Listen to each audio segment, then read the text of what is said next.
No cabe duda de que la realidad es distinta de cómo la vemos. Kia Nobre.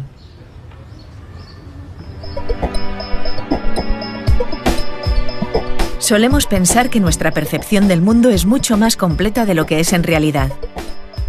Sentimos que registramos lo que pasa en nuestro entorno al igual que una cámara de vídeo, pero lo que sucede es muy distinto. Eduard Punset viajó a Mallorca para entrevistar a algunos de los neurocientíficos más destacados del mundo, que se habían reunido en el 11º Congreso Internacional de Neurociencia Cognitiva. En este capítulo de Redes, Kia Nobre, neurocientífica de la Universidad de Oxford, nos explica algunos de los recursos que utiliza el cerebro para hacerse una idea de lo que sucede en su entorno.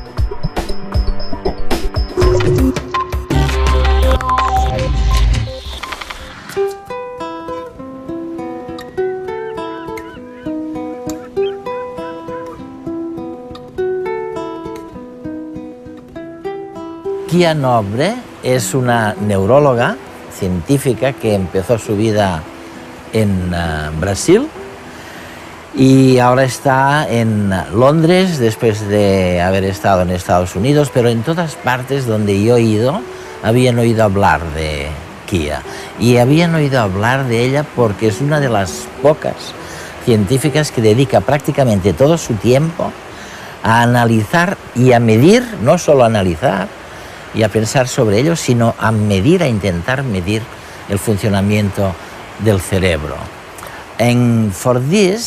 Y por eso Kia, y me corrige si me equivoco, por eso intentas recurrir a los métodos no invasivos, como las imágenes cerebrales por resonancia magnética o los magnetoencefalografías. ¿Qué diablos puedes ver que no verías sin estos métodos? Lo que me interesa, sobre todo, es intentar entender cómo el cerebro es capaz de generar una vida mental tan rica como la nuestra. Entender nuestra cognición. Para hacerlo, intentamos mirar qué ocurre en el cerebro de una persona sana mientras piensa o percibe el mundo. Así que utilizamos varios métodos distintos para intentar descifrar esa actividad mental. Hablemos un poquito del tiempo, de este tiempo que utiliza el cerebro. Y ya sabes, a mí me encantan los fósiles. Tiendo a confiar mucho en el concepto geológico del tiempo. Eso está bien. Estoy acostumbrado a pensar en millones de años, aunque otras personas no. La mayoría de mis amigos son muy impacientes y están pendientes del tiempo todo el rato, cuentan los minutos para llegar a los sitios. Sí. Pero, ¿qué hace realmente el cerebro cuando se enfrenta al problema del tiempo? Quiero decir, ¿se trata de un concepto geológico? ¿Es instantáneo? ¿Es fugaz? Bueno, es un tema muy complicado. Obviamente, creo que el tiempo es un eje fundamental a la hora de organizar nuestras experiencias. Quizás como personas no podamos recurrir tanto a las eras geológicas. Sí. Pero sabemos muy poco sobre cómo está representado el tiempo en el cerebro. Diría que no sabemos prácticamente nada. El marco temporal que yo estudio es en realidad la temporización del pensamiento, cosas como organizar la percepción y las acciones. Esas cosas suceden más rápidamente que una mirada al reloj, en una escala de cientos de milisegundos, en menos de un segundo. Ese campo de estudio en el que intentamos entender la temporización del pensamiento es muy prolífico en estos momentos, pero no tenemos todavía una noción generalmente aceptada de cómo está representada dicha temporización en el cerebro. Y sin embargo, supongo, creo que lo que estás diciendo es que la concepción que nuestro cerebro tiene del tiempo, si es que existe algo así, gestiona la forma que tenemos de percibir, de comprender, de comunicar, de hablar. ¿Es así esto? Sí, es muy importante. Como he comentado, creo que la concepción del tiempo es un eje fundamental a la hora de ayudarnos a organizar y ordenar nuestros pensamientos y nuestro comportamiento. Nuestro cerebro no es simplemente un receptáculo que almacena cosas y ordena toda la información que le llega, sino que no cesa de hacer predicciones, proyecciones, y lo hace al dar expectativas de lo que es importante para nosotros, como la identidad, el lugar donde se cumplirán, pero también la temporización.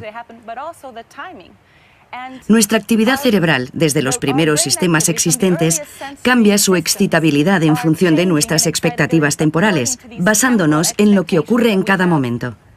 No siempre lo podemos controlar, no siempre somos conscientes de ello, pero sucede todo el tiempo. Fíjense en cada una de estas imágenes.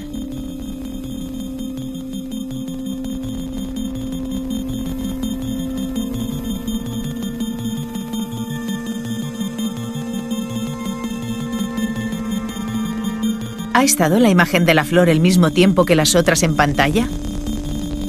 Veámoslo de nuevo.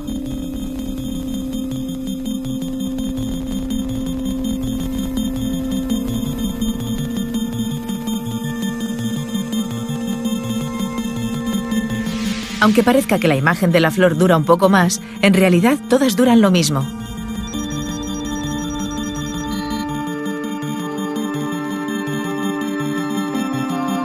Al cerebro le gusta la variedad, y cuando hacemos que aparezca la imagen de la flor entre la monotonía de las tazas de café, el cerebro fija su atención sobre el objeto nuevo, haciendo que lo percibamos como si hubiera permanecido más tiempo en la pantalla, aunque no sea cierto. El ritmo de las cosas que suceden en su entorno permiten al cerebro valorar el paso del tiempo. Pero esta percepción no es inmutable. En nuestra mente, el tiempo puede parecernos más lento o más rápido según la cantidad de estímulos, lo novedosos que sean y la atención que les prestemos. Todo ello hace variar nuestro recuerdo sobre el paso del tiempo. Por ejemplo, cuando vivimos una situación peligrosa, el tiempo parece alargarse y tenemos esa sensación de que todo pasa frente a nosotros a cámara lenta. En esta situación, nuestro cerebro registra todos los nuevos sucesos que están teniendo lugar segundo a segundo. Y como registra más información de lo que sería habitual para ese tiempo dado, tenemos la sensación de que el tiempo se expande. La atención a ciertos detalles también explica que el cerebro tenga problemas a la hora de valorar el transcurso del tiempo durante periodos prolongados. Imaginemos a una persona viviendo en una cueva sin poder percibir la diferencia entre el día y la noche. En esta situación, el cerebro carece de estímulos y tiende a condensar el tiempo y a creer que ha estado menos días encerrado de los reales. Lo que los investigadores proponen es que cuando un suceso se repite, el cerebro invierte menos en inspeccionarlo y la repetición acostumbra a este, que da por sentado lo que va a ocurrir luego. Mientras que cuando algo nuevo acontece, el cerebro no tiene cómo predecir qué pasará y se disparan las señales de alarma para que se ponga en actividad y aprenda de la situación.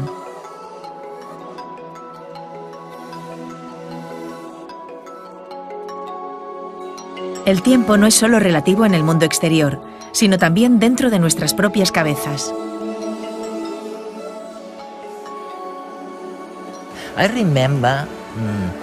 Una vez, mientras reflexionaba sobre la parte útil del tiempo, me acordé de Eagleman, con quien has trabajado, lo sé. Él estuvo en redes también hace algunos años. Recuerdo algo que todo el mundo siente o percibe, y es que cuando te sientes amenazado por algo terrible como un accidente, cuando vas a morir, a no ser que ocurra algo, incluso cuando recuerdas eso, incluso cuando te acuerdas de este tiempo, resulta que el tiempo va mucho más despacio. ¿Qué puedes contarme al respecto? ¿Cómo es posible? Bueno, que creo que David Eagleman es la persona que ha realizado los estudios más divertidos y disparatados sobre el puenting. No sé si te lo ha comentado, este tipo de cosas. Es cierto que cuando centramos nuestra atención en algo, cuando nos sucede algo amenazador y nos sentimos motivados para buscar qué ha pasado, estas cosas cambian nuestra percepción del tiempo. Hay muchas otras ilusiones temporales a las que nos enfrentamos constantemente. Las damos por sentadas y no nos damos demasiada cuenta, pero si, por ejemplo, nos fijamos en la esfera de un reloj que se mueve, parece que el reloj se ha detenido un instante y que luego se vuelve a poner en marcha. Está relacionado con el hecho de centrar la atención en el tiempo que se retrasa, en el tiempo que se ralentiza. Y hay muchos casos. Creemos que el tiempo es algo lineal y predecible, pero es algo que moldea nuestras experiencias y el estado en el que nos encontramos como organismos. Es fantástico porque lo que sugieres es que en verdad estamos haciendo predicciones todo el tiempo. Sí. Que el cerebro manifiesta sus propias ideas sobre lo que está ocurriendo fuera. Sí. Y al mismo tiempo, esta proyección se combina con elementos o con informaciones que el cerebro recibe desde el exterior. Sí, sí, así es. Así que todo es muy tenue, muy impreciso, ¿no? Bueno, depende de para qué creas que sirve la percepción. Si piensas en ello como en una forma de obtener una visión fotográfica o cinematográfica del mundo, entonces la verdad es que lo hace fatal. Creemos que tenemos una buena película, pero si la detenemos y ocultamos algunas partes de la escena y preguntamos ¿qué había aquí y allí?, la gente no tendrá ni idea. En general, como mucho, vemos dos cosas en un momento dado. Lo que sucede es que tenemos la sensación de verlo todo porque todas esas cosas son posibilidades, pero no están realmente codificadas. Ahora bien, si pensamos que la percepción existe para ayudarnos a hacer lo que tenemos que hacer, para sobrevivir en este mundo, entonces creo que de hecho es un muy buen sistema.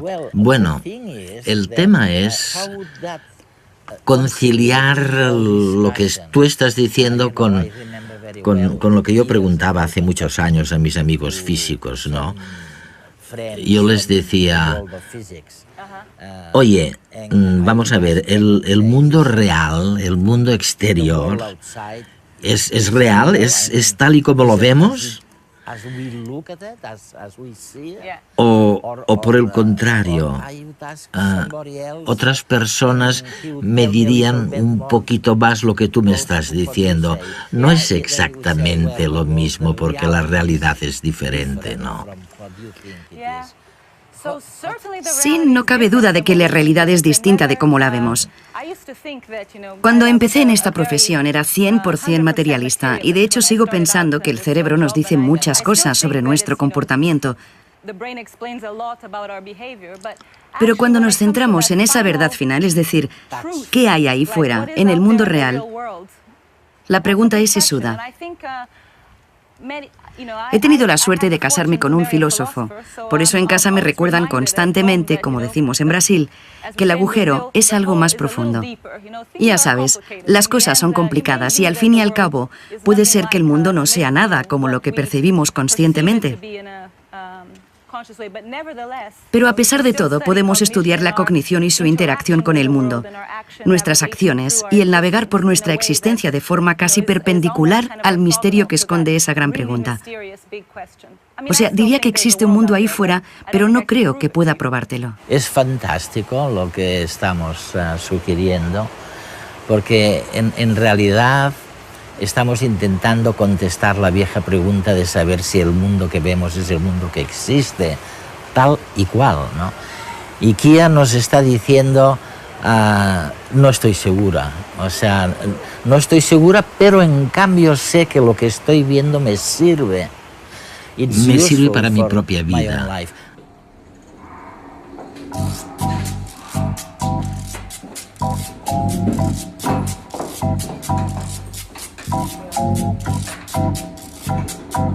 Nuestra idea sobre el funcionamiento del cerebro ha variado, desde considerarlo un espejo donde el mundo exterior se refleja a cada instante, a verlo como el creador de la realidad, adelantándose a lo que pasa alrededor.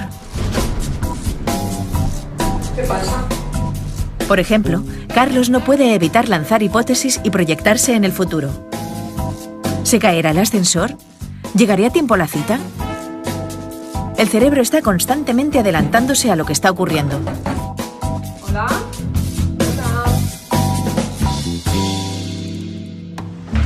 Por su parte, Marta se ha arreglado y ha preparado la cena.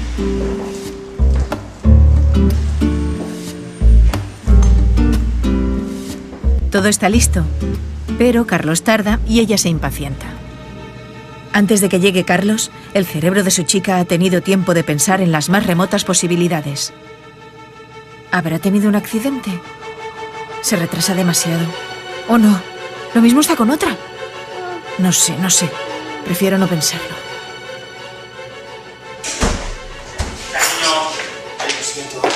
Pero lo ha pensado. ¿No te habías metido? Y ahora que tiene a Carlos frente a ella, no puede evitar el notar ese nuevo aroma. ¿Cómo parece más desaliñado y nervioso que de costumbre? ¿Y esos cabellos en su camisa? Ya no le quedan dudas. Carlos ha estado con otra. ¿Cenamos? Nuestra atención es selectiva y amplifica o filtra la información que le llega del mundo exterior conforme a nuestros propios propósitos y deseos, creando hipótesis del mundo que, junto a las memorias que retenemos en nuestro interior, guían y manipulan la información sensorial para crear nuestra realidad particular. La percepción de la realidad es una construcción de la mente. La eterna pregunta sigue aún sin respuesta. ¿Conocemos la realidad o solamente pensamos en ella?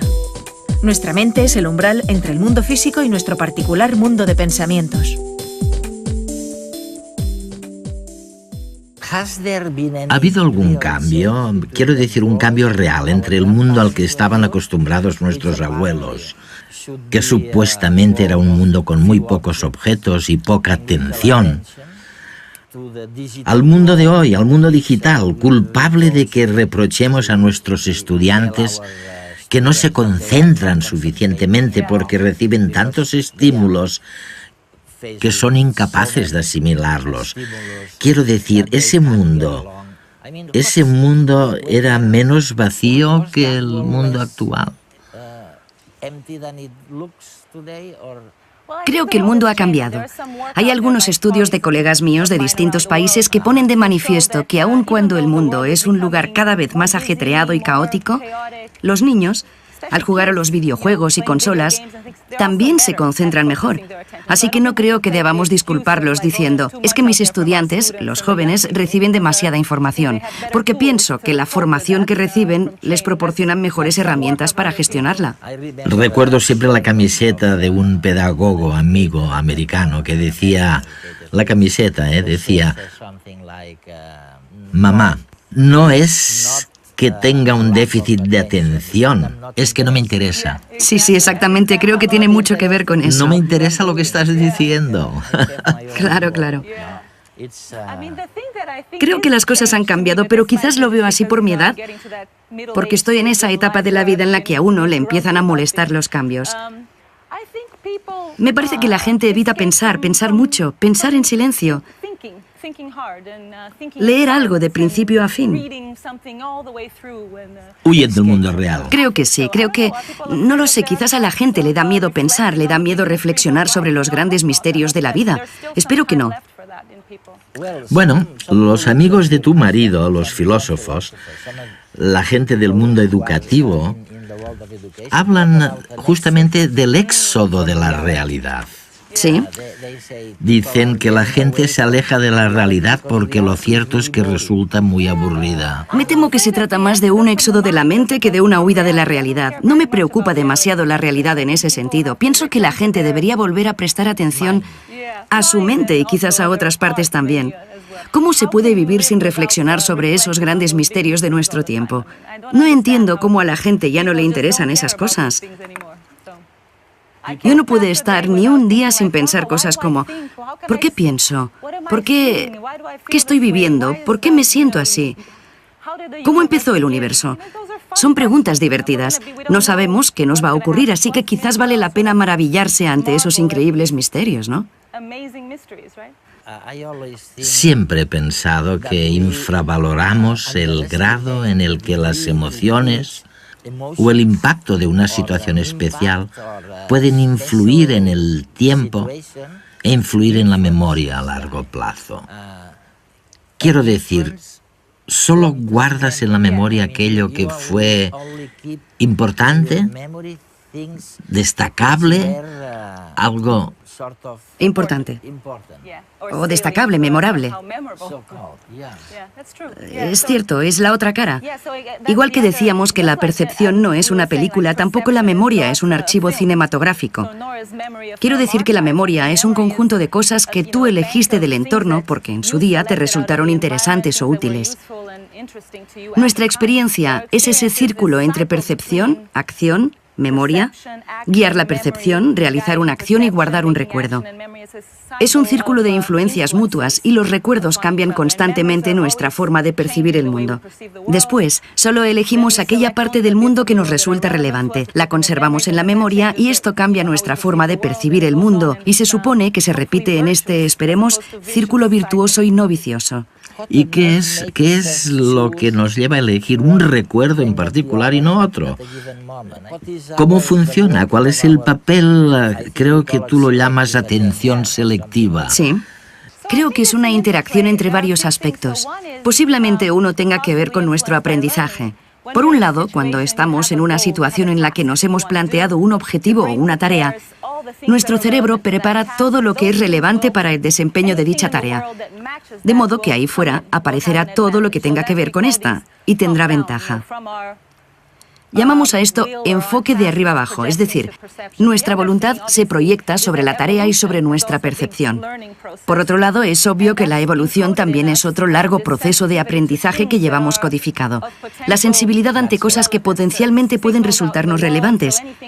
Señales que hay ahí fuera, por ejemplo, cualquier cosa muy ruidosa, brillante, que se mueva deprisa hacia nosotros. Todo eso lo procesamos inmediatamente. Así que es una interacción entre lo que queremos y aquello a lo que tenemos que reaccionar por nuestra propia evolución, tal y como está codificado en nuestro sistema perceptivo.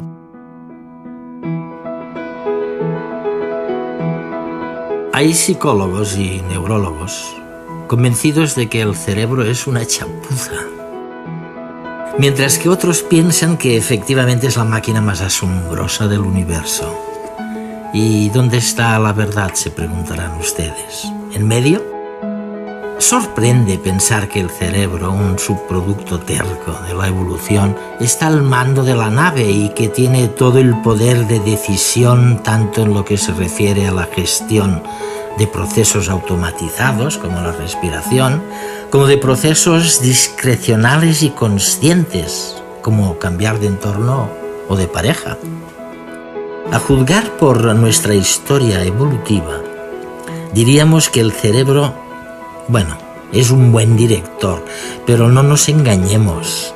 Estamos demasiado convencidos de que la percepción que tenemos del mundo exterior es siempre la correcta. Creemos a pies juntillas en lo que estamos viendo. Y la verdad es que no hay nada más incierto. No podemos fiarnos de la imagen que el cerebro nos brinda de la realidad. La paradoja está en que sí podemos fiarnos, en cambio, de la intuición.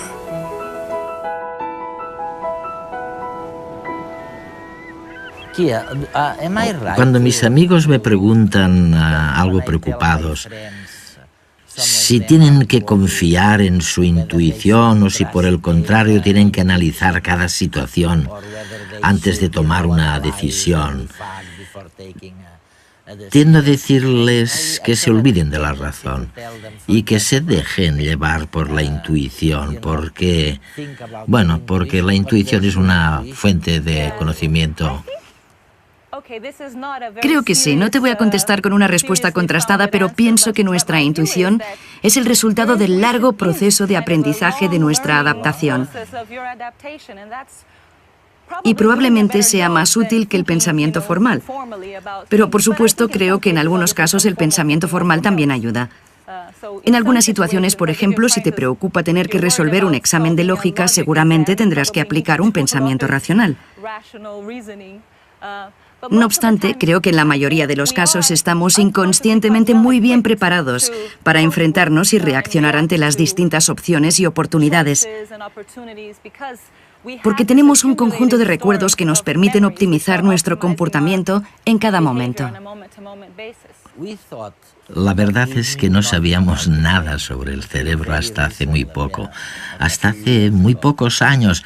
Y ahora de repente tenemos la sensación de que estamos descubriendo un mundo nuevo, ¿sabes? De que estamos recibiendo algunas pistas que quizás nos digan por qué somos como somos. ¿Es así como lo ves? Sí, creo que es un auténtico privilegio vivir en una época en la que las tecnologías nos permiten analizar esos principios, desde el cerebro hasta el comportamiento.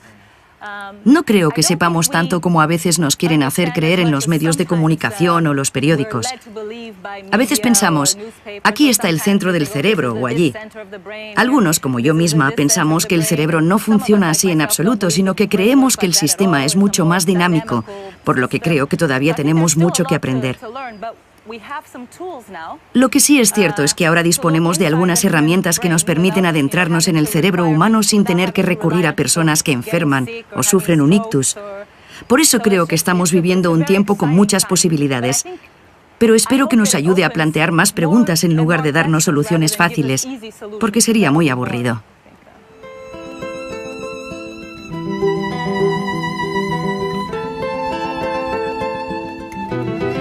El tiempo es un eje fundamental a la hora de organizar nuestras experiencias. Kia Nobre.